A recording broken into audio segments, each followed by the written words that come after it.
సమాధానం చెప్తారో చెప్పమను. నువ్వు రాలేవు, నువ్వు చాలా బిజీ ఉంటావు. నిజమే, నేనేదో ఇది కలిపినా అది కలిపినా, నేను నీళ్ళు కలిపినో సోడా కలిపినో ఏం కలిపినో నా సార్కు పక్కన పెట్టు. కానీ నీలాగా గురుదక్షిణ కింద తీసుకుపోయి కృష్ణా గోదావరి జిల్లాని అప్పచెప్తలేను నేను చంద్రబాబుకి.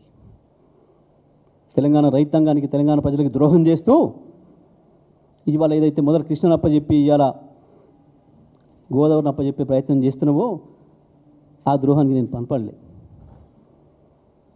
గురుదక్షిణ కింద నీవు చేస్తున్న దుర్మార్గం తెలంగాణ భవిష్యత్తును పరంగా పెట్టబోతున్నావు. కేవలం చంద్రబాబు డైరెక్షన్లో బనకచెర్లకు అడ్డు రాకుండా ఉండడం కొరకు మాత్రమే కాళేశ్వరాన్ని బండబెడుతున్నావు.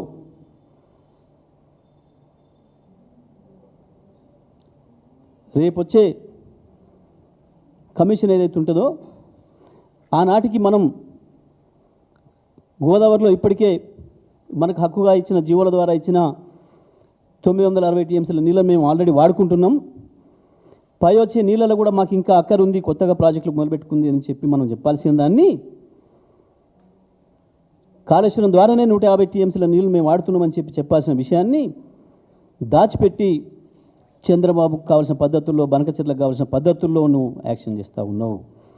ప్రతి అక్షరం నీళ్ళ విషయంలో నువ్వు మాట్లాడుతున్న ప్రతి అక్షరం చంద్రబాబు రాసి పంపిందే.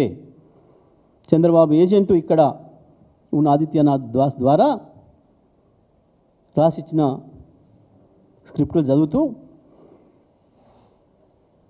తెలంగాణ రైతులు పెట్టిన భిక్ష నీ పదవి, దాన్ని ఉపయోగించుకొని అదే రైతాంగానికి ద్రోహం చేస్తున్నావు. దానికి తోడు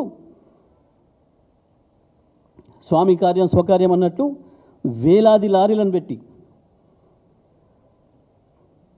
ఇసుక తోడుతున్న తొడేళ్ళు అక్కడ దుర్మార్గంగా కోట్లాది రూపాయలు సంపాదించుకోవడానికి నీవు, నీ మంత్రులు, నీ మంది మార్బలం చేసే దుర్మార్గం కొరకు కాళేశ్వరం నీళ్ళని ఇవ్వటం లేదు. ఇవాళ నువ్వు అటు స్వామి కార్యం అవుతుంది గురుదక్షిణ కింద, ఇటు స్వకార్యం అవుతుంది కోట్లాది రూపాయలు జోలు వేసుకోవడానికి ఇసుకతోని.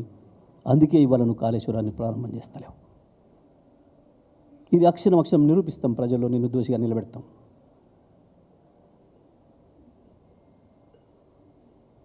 ఈ వాస్తవాలను ఈ రకంగా ఉంటే 4 బూతులు మాట్లాడిపోయి ఆనందాన్ని కలిగిస్తానికి నీ మీడియా భజన పరులకు కొద్దిమందికి ఆ స్లాటర్ హౌస్ల కొరకు నువ్వు చేస్తున్న విన్యాసాలు అర్థం కావనుకుంటున్నావు ప్రజలకి. ప్రతి అక్షరం అర్థమవుతుంది. సందర్భం వస్తే ఎవరిని ఎక్కడ పెట్టాలనో, ఎవరికి ఎట్లా వార్తలు పెట్టాలనో తెలుసు ప్రజలకి. నువ్వు మాట్లాడినవే నిన్న ఎవరో రాసిస్తే మా రావినారాయణ రెడ్డి, మా బిఎన్ రెడ్డి, మన స్వరాజ్యం, మా ధర్మభిక్షం, మా ఉప్పల మనసూరు పోరాటం చేసిందే మీ మీద. మీరు మాట్లాడితే వాళ్ళ ఆత్మలకు శోభిస్తాయి. మీ దుర్మార్గపు జమీందారీ వ్యవస్థ మీదనే వాళ్ళ పోరాటాలు, వాళ్ళ వారసులకు వచ్చిన వాళ్ళం మేము.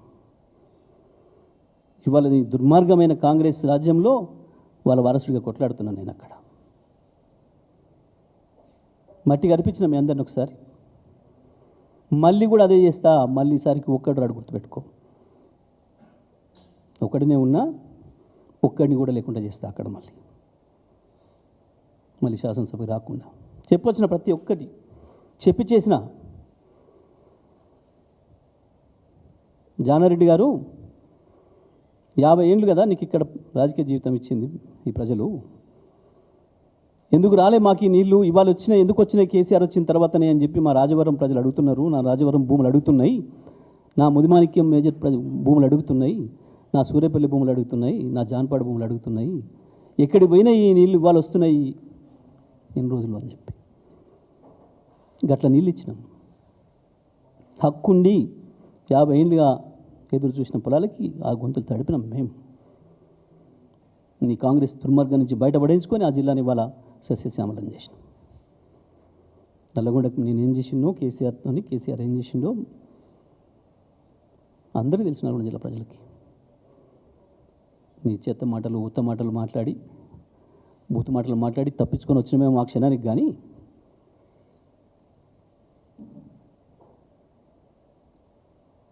నేను మాట్లాడా, నేను ఛాలెంజ్లు చేయ, నేను అడుగుంటాను చెప్పలే. నేను చెప్తే వేరే తిరిగి ఉంటుంది. కాక ఇంతంత దానికే కదా ఎక్కడికక్కడ అరెస్టులు చేసి రమ్మను చూస్తాం. ఇదా ఒక ముఖ్యమంత్రి స్థాయి?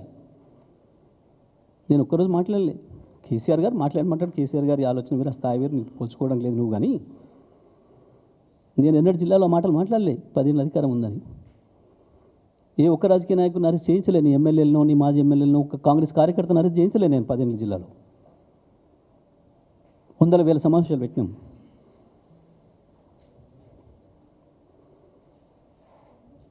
మాట్లాడితే రండలు,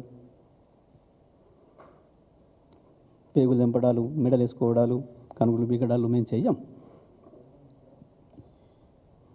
కేసీఆర్ నేర్పిన సంస్కారం ఉంది మాకు. మానుకో, ఇప్పటికైనా పిచ్చి మాటలు మానుకొని, సరే ఎన్ని రోజులు ఉంటుందో తెలియదు కానీ చివరి రోజులైనా కనీసం జ్ఞానం తెచ్చుకో, మంచి మాట్లాడు నేర్చుకుంటే మంచిది అని చెప్పి నేను రేవంత్ రెడ్డికి సలహా ఇస్తాను.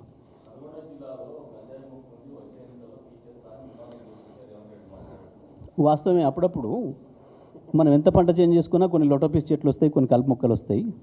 కొన్నిసార్లు అసలు చేసిన చేను కంటే అవే ఎక్కువ వస్తాయి. ఇప్పుడు అదే వచ్చినాయి నల్గొండ జిల్లాలో. తెలంగాణలో కూడా ఇప్పుడు అవే వచ్చినాయి. కొన్ని సందర్భాల్లో విలన్ వచ్చి కూర్చుంటాడు చూడు, తాత్కాలికంగా ముఖ్యమంత్రి కుర్చీలో సినిమాలలో. ఇప్పుడు తాత్కాలికంగా విలన్ల మధ్య నడుస్తూ ఉంది.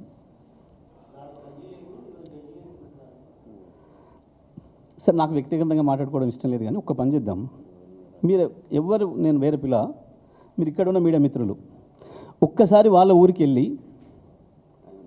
ఆయన పుట్టి పెరిగిన ఇల్లు ఏంది, వాళ్ళ పరిస్థితి ఏంది తీసుకురండి మీరే. నా ఊరు కూడా వెళ్ళి, ఇంకా నేను పుట్టి పెరిగిన ఇల్లు కూలగొట్టలే, ఇంకా అట్నే ఉంచిన, కొత్తది పక్కన కట్టినా, వీళ్ళ కొరికే సాక్ష్యం కొరకు అట్లే ఉంచిన, తీసుకొని రండి. ఇక నేను ఎక్కువ మాట్లాడి నాకు ఇష్టం లేదు వ్యక్తిగతమైన మాట్లాడడం. వ్యక్తిగత జీవితాల జోలికి నేను అన్నాడు పోను. వాళ్ళు రెచ్చగొట్టినా నేను దిగజారను. అట్లా కనుక వస్తే మీరే పోయిరండి, మీరు చెప్పండి, చూపించండి, ఇగో ఇది ఈయన